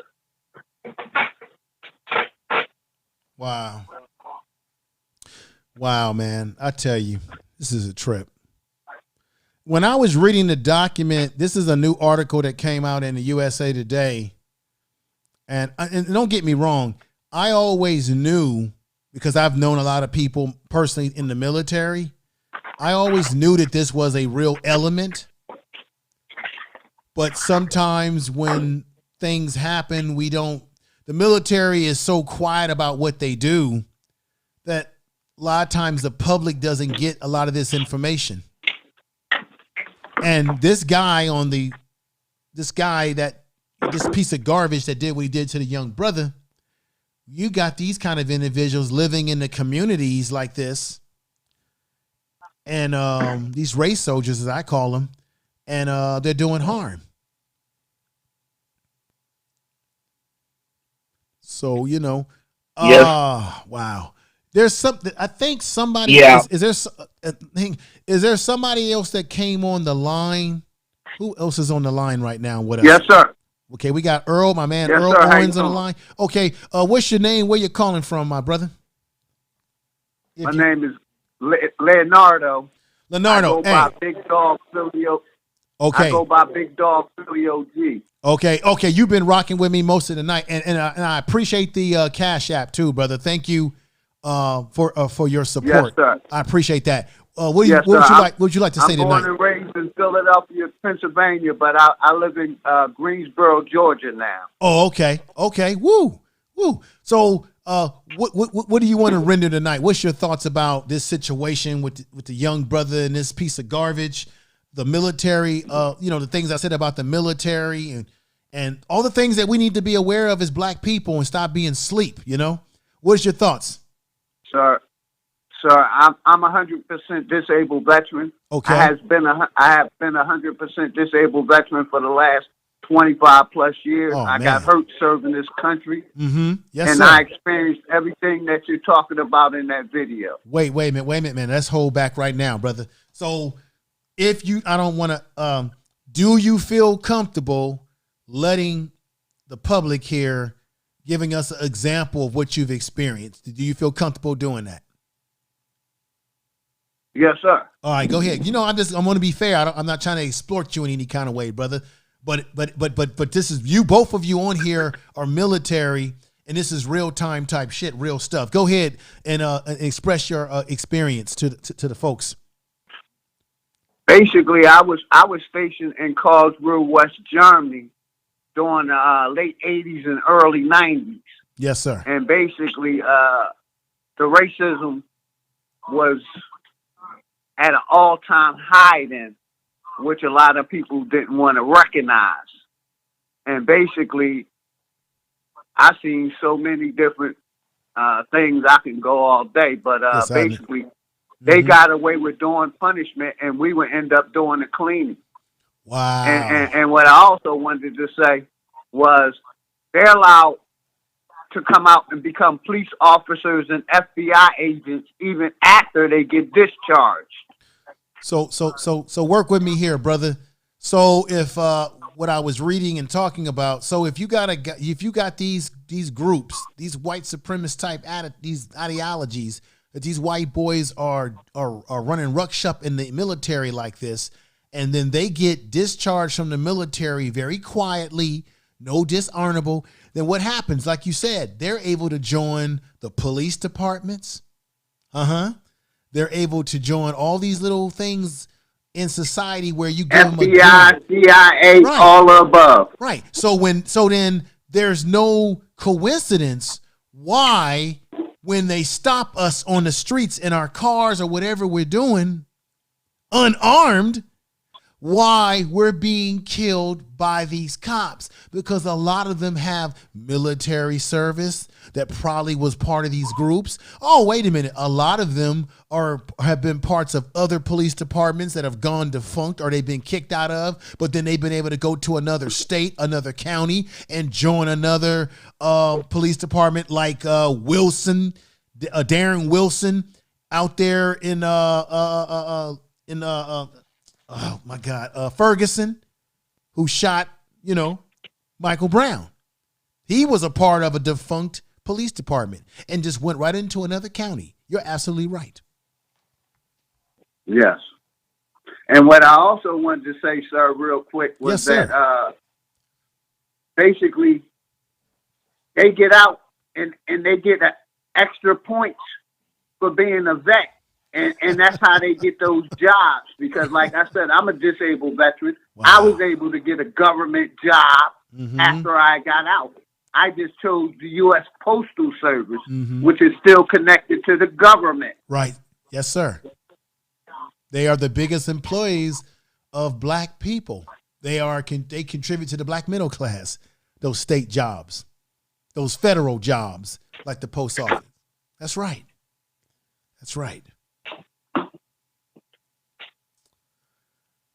I worked for the government, the post office, and the military total of 20 years before I retired. Yes. And got out and became 100% disabled veteran. Yes. Wow. Man, I really appreciate Earl Owens. I appreciate you calling in. I appreciate you calling in too, brother. I appreciate you adding that to the plate tonight. I want to ask this of you two, both of you brothers and everybody listening. How many people, I was talking about the symbolism, because a lot of these folks, they'll shroud themselves in clothing, tattoos. I saw a lot of people at that January 6th Capitol breach that they had that were wearing tattoos that I knew what those tattoos represented. And when you both were in the military, did you see your white counterparts with these sort of tattoos that were unusual, or usually the usual stuff that you would see, the Nazi type stuff, and then there's some stuff that you may not even recognize is promoting that very ideology? Any of you experienced that, seeing that kind of stuff? You want to go first, Earl? Myself, when I was in, I didn't see it, but right now I live in Tacoma, right by Fort Lewis and McCord Air Force Base. Yes. And a lot of these guys are getting tattoos. And when you were talking about that, with that 3 symbol tattoo, yeah, the 3%. I do remember seeing one of the soldiers here at Fort Lewis with that tattoo. And that was probably about this time last year when I saw it. Yes. And what I was going to say, sir, yes, sir, I seen it when I was in, but I didn't understand it until the last couple of years. I started rocking with Bruh Sanchez. Yeah, prior Sanchez. to that, I seen it, but I didn't understand it. Yes, sir. I'm about to do a reminder here. Let me pull these up real quick. I appreciate you brothers being on with me tonight. I really appreciate it. Let me pull this up. So, for example, respect, my brother. Much respect to you too. So, for example, here is the little 3% symbolism when they throw their hands together. You see that, folks? So that's their symbolism. Now, they'll tell you and me that it represents, it's about us having guns rights It's about being against holding the government accountable. Let me read this to you too. Let me show you how they play the game. And let me throw this up right here. So they'll tell you this. They'll say 3%er. I'm a 3%er. And you'll say, okay, I think that's some racist stuff. They'll say, no, it's not about racism. See, 3%ers is someone who advocates for the strict interpretation of the Second Amendment of the United States Constitution, a strong belief in armed rebellion against a perceived government overreach, or specifically with respect to gun laws. So they'll hide behind this stuff that sounds all sort of like, let's go back in the day when we had to fight against the redcoats or something from England, right? So they'll hide behind that nonsense, right? When they throw up this little symbol again, right? The fingers. Then they have these patches, folks. There it is. You got the 3 bars with the stars around it. So they'll tell you that it's all about the guns rights and all of that. But most of the people that subscribe to this symbol that you see on my screen right here. That's the symbol I saw. That's right, my brother. They subscribe to this symbol not only because of all that gun rights stuff, but they also subscribe to it because it's part of their brotherhood, their white nationalism, which they rally around. Okay. And you probably got police officers that you see with this on their patch. You had police officers last summer doing the protests and all the things that were happening in the summer around George Floyd. You had officers who had this symbol on their uniform. I'm sure there's people in the military that have the tattoo on their bodies that subscribe to that. Hell, you got people within Donald Trump's who were associated with Donald Trump's administration that were caught on photographs with people throwing up these symbols, his son and everything else. And don't get me wrong, I've got no cut card. The Democrats are no better too. The Democrats are no better as well, brothers. None of these folks. Man. Any other, before I get ready to cut it loose to cut things down tonight, either one of you brothers would like to lay anything else on the people tonight before I end the call? Because I'm gonna get ready to wrap this show up tonight. I know it's super late and early for people all across the country, but any one of you want to say something, brothers? That's all I have, Info Man. I appreciate you, brother.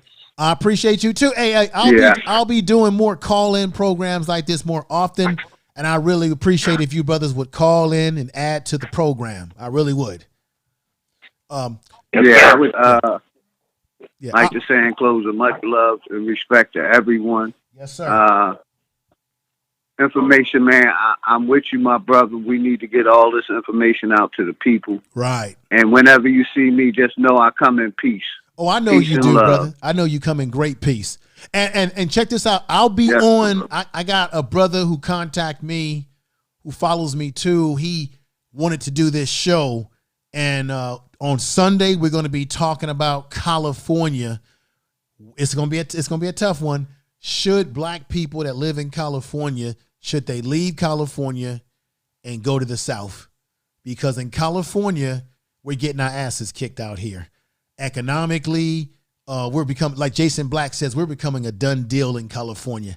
A lot of things are happening to us. Now, I know that there's people who say, well, you can't run from your problems. You're going to have problems wherever you go. There's some folks who say, well, let's go to the continent of Africa. There's some people that's for that and against that. However, we're going to talk about it on Sunday. And I got some very interesting documents, statistics that's going to blow your mind on that particular issue. Can I say something in closing, my brother? Yes, sir. Quick? Yes, sir. Yes. Like, I was born and raised in Philadelphia, Pennsylvania. Yes. I had to get out of that personally because I wanted better for myself and my family. Mm-hmm. And I moved to a small town in Georgia with less than 25,000 people. It's basically a retirement community. Yes, sir. And I love it out here. So wait you know a minute. what I mean? But I know the history of Georgia. Okay. I'm going to look, man, because I may open up a panel because I'm going to use yard streams for that. So maybe I had to bring people on a panel for this discussion too when I get this brother on. You know, because there are black people that are saying that they're living a better life economically moving to certain areas in the South versus being in these places like you said, Philadelphia, New York, or in California where I live at, where the price of living is skyrocketing. And people are saying that they may be finding a better way of life. It doesn't mean that these problems that we face go away automatically. But we're going to talk about it on Sunday. I'll be coming on a lot earlier. It won't be a late show. It's going to be early in the day, so people won't have to worry about being up in the early mornings and hours and shit like that. But I appreciate you coming on, brother. Thank you for coming on and joining me. Thank y'all. Much love and respect to everybody. Everybody have a good night. All right, brother. Thank you. Earl Owens, are you still there? Okay, brother Earl is gone, so I'm going to shut down the phone lines right now. Let me cut that off. There we go. So that's cut off. Ladies and gentlemen, thank you for rocking with me. I think that's all I got tonight. I think that's all I got tonight. And if you want to check out the article that I was reading, here it goes right here. 13 investigations, no court martials. Here's how the United States Navy and Marine Corps quietly discharge white supremacists from their ranks without any penalty that will harm them in the community, which allows them to do just what the brothers just said. Join the fire department, join the FBI, become a detective, join a police department, do all these type of things, and then we wonder why we're always the ones getting shot by police. I read to you a story tonight where a white man literally damn near ran over some cops, had one cop with his arm in the window struggling to get his arm out, and the guy never got shot. Check that story out. It'll blow your mind. Anybody that super chatted me, I appreciate the super chat. If I missed the super chat, I apologize. Let me see. We got the broken genius. That's an interesting name. Let me go ahead and give you some super chat music and celebration. I appreciate that. So here we go. Let's get into it right now. And here we go, ladies and gentlemen. Here we go.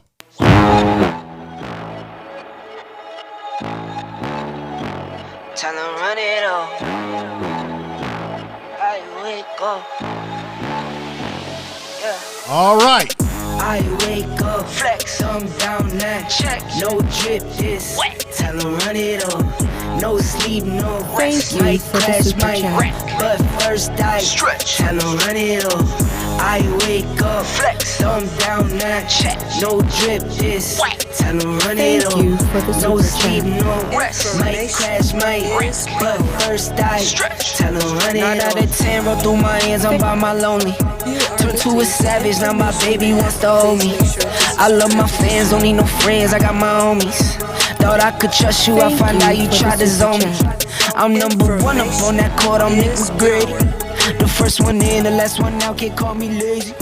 Put in my hours, send the invoice and they pay me. I need 6 rings like MJ and Tom Brady. I wake up, flex, thumb down that check. No drip, this. All right. All right, folks, let me go ahead and look at some names in the chat room. Give some folks some credit here. We got Life with Sizzy Q, Earl Owens, Golden Melanin, Stone came in the house, Big Dog Philly, OG. Thank you again for the Cash App. Thank you for the super chat from the Broken Genius.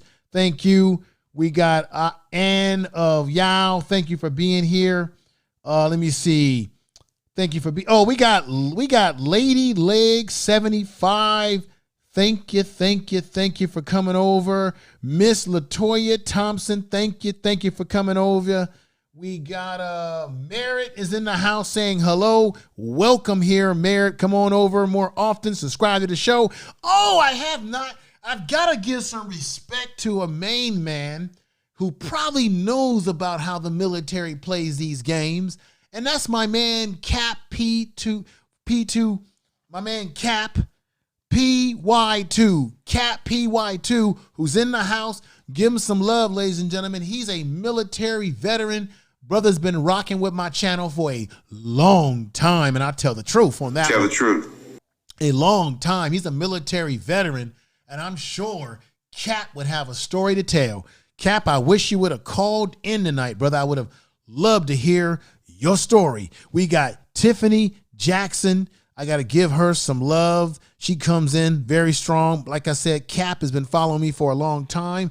Then we got Just Being Patty, who's just come in the house. Good to see you here, Patty. Thank you for coming on over. I know it's late, early in the morning for a lot of people, but I'm doing my thing here. We got Brother Aduvian. DM is in the house. Brother Aduvian. Then we've got let me see, Adesina, Adarnis. I'm bad with names sometimes, but thank you for being here. Appreciate. What I'll do is I'll highlight, whenever I don't make out the name right, I'll highlight your name and give you a personal shout out in the chat like so. And I say peace to you. All right, there we go. So I'm glad that you were able to come on over and join us tonight. We just got a lot of excellent people who have come into the chat room. And folks, I'm about to, Ann of Yao has just she gave me a super sticker saying thank you, $10 super chat. It's a super sticker. I can't go anywhere. I got to play the music, got to give her the proper, you know what, super chat music. Thank you for the super chat.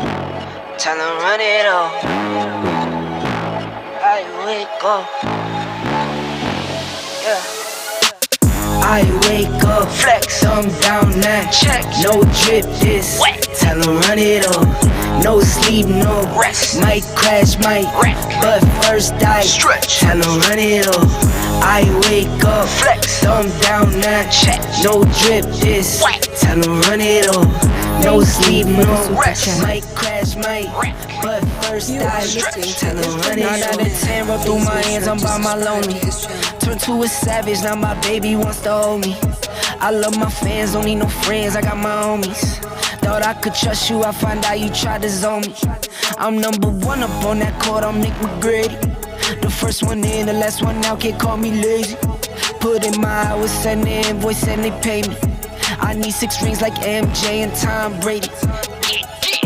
I wake up, flex, thumb down now, check, no drip. Thank you for the super chat. All right. Thank you for the super chat. Thank you for all your support, ladies and gentlemen.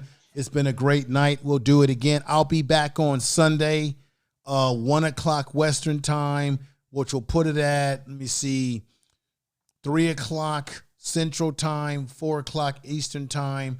We'll be talking about the issue about whether black people in general should be moving from the urban, the north, back to the south. But particularly this will focus on migration of black people leaving California into the South.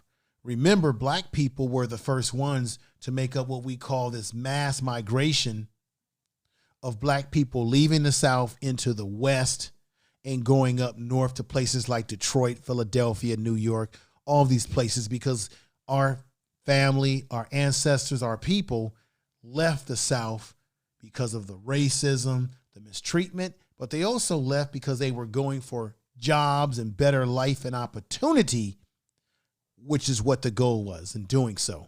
So I really thank you all out there for listening to the program tonight. I hope you got something out of it. Do me the biggest favor. Share this in all your social media, all of your social media. If you're a content creator, matter of fact, what am I doing here?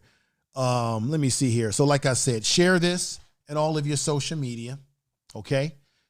If you're a content creator, put it in your community tab as well. I want you to like the video. If you have not liked the video yet, go ahead and do so. I would appreciate that. I also would like those of you out there that are watching to subscribe to the program. If you have not done so, go ahead and subscribe to the program. It will not hurt you. Let me put something right here. Boom. So subscribe to the program if you have not. And I want to say thank you to everybody out there. I want to give everybody a big clap again. Thank you. I really appreciate that, folks. So let me get on out of here. Everybody in the chat room is 100% winner. Oh, I got my man Super Sly 75 who's just come in the house, and he's another brother that I have a lot of respect for. He's another brother that I will at some point in time get him on the show, interview him the whole 9 yard. He has a great program. Check him out. One of the things I do appreciate about Super Sly 75 is that he keeps it real 100% of the time. The brother is not afraid to, he doesn't hold back his punches. He's not afraid to speak his mind. He's not afraid to tell what I would call the truth. Tell the truth. And I enjoy that about him. I enjoy his realness. And he gave me a super chat. I appreciate that. And now before I get out of here, he has to get the super chat music and all the drapings that come along with it. And here we go.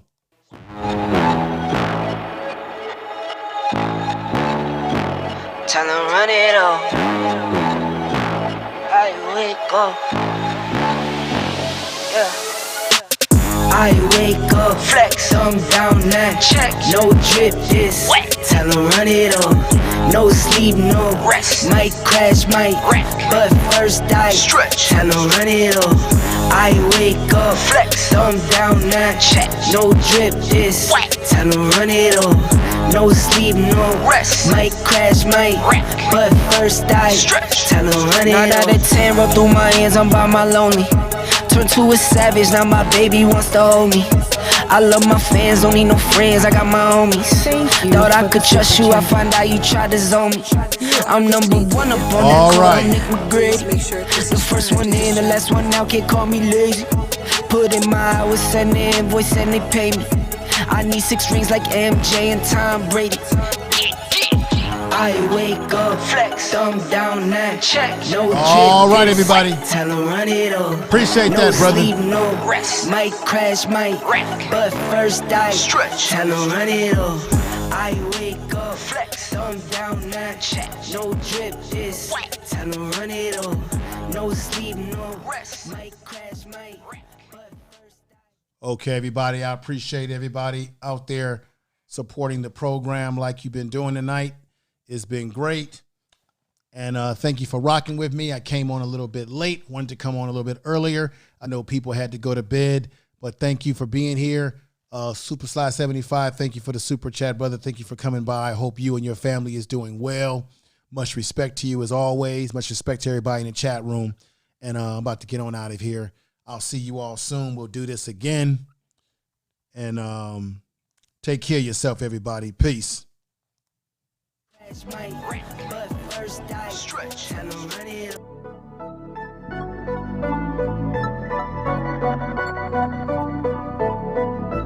Life is what you make it. My shit been amazing. I can't see a way out. I've been stacking face down off canvases I painted. I just spent the rain day on shit I can't afford, but that's the price I pay for the memories I'm making. I've been going places. I've been shaking hands for a chance to really make it. Peace, everybody. Swag almost gave it. All this shit I'm laying, it's only the foundation. I've been going crazy, just trying to find a way. I was in the basement, trying to turn the page. I was going through the phase. Nobody see my face. I'm chasing at the paper. Been on it for the waves. Tell the truth. Again, and nothing left to lose. I've been breaking rules. I've been making moves with everything to prove. Now it's going how I see it through my lens, but it's stuck in my head. I can't seem to get away from it. I went out of my way. I'm trying to feel the again. I've lost somewhere in my head. I've been out here all on my own, holding tight to the patch. I'm somewhere near the edge of wishing we never met. I'm scared of being without it. Everybody, thank you tonight. It's been a great night. I'm out near the edge, and I can't get inside of my head yet. Like who I'm becoming, it's all I ever wanted. Never like me when you're sober, only like you when I'm lonely. Got me looking in the mirror, tell the truth. Diagnosis, feel like they villainize me. If they ever get to know me, they tell me that you need me. The accident short, knowing that you play the angles, and I'm seeing through your motives. The weight on my shoulder, find a way to hold it. I can't keep my focus. life is bad, keep composure. I've been coping with all the pressure that I'm fed. Make it hard to hold my head, make it hard to get to sleep. Like I'm slipping from the edge, struggling to get a breath. Right the wrongs with the lead, life is not a guarantee. Niggas dying by the clip, subscribe to Dylan mess. Now the way to flee the scene, I've been trying to get a grip onto something out of reach. Life is speeding to a peak, it's how I realize that I'm not the man I wanna be. I've been running for myself, we all afraid to die alone. Scared that's all I'll ever be. I've been scrolling down a feed, afraid we never get to see the type of liberation that we really need to set us all free. Is power. I went out of my way. I'm trying to feel the eye again. I'm lost somewhere in my head, but now they're all on my own. I'm holding tight to the pledge. I'm somewhere near the edge. Love wishing we never met. I'm scared of being without you. Afraid no one ever know me. I'm out near the edge, and I can't get inside of my head yet.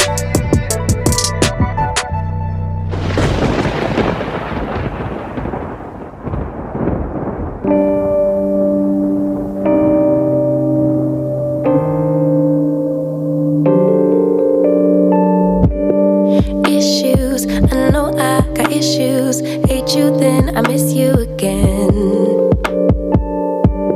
Selfish, I can be so selfish. Spend more time when meeting your friends. Please forgive my attitude. I want my cake and eat it too. But a little grace would be enough for me to prove. Baby, you the remedy. You're my mirror, I could finally see. Bringing out the best in me, yeah. I don't want no problems, but I know I got a lot of work to do.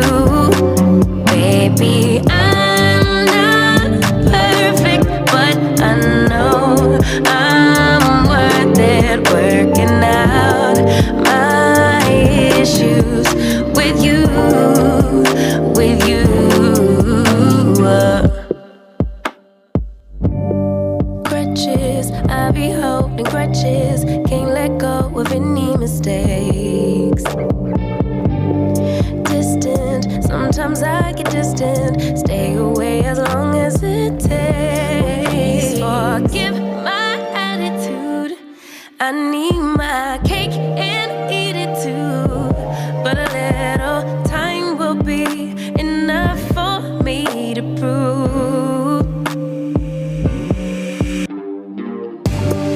Baby, you the remedy.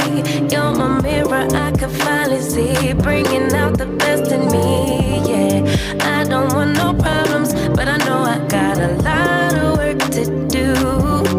Baby, I'm not perfect, but I know I'm worth it. Working out my issues with you, with you. My highs and my lows, it's part of being human. Can you weather the storm? I'm starting to believe you can. Cause baby, you the remedy. You're my mirror, I could finally see. Bringing out the best in me, yeah. I don't want these problems, I know I got a lot of work to do. Baby, I'm not perfect, but I know I'm worth it. Working out my issues with you, is power with you.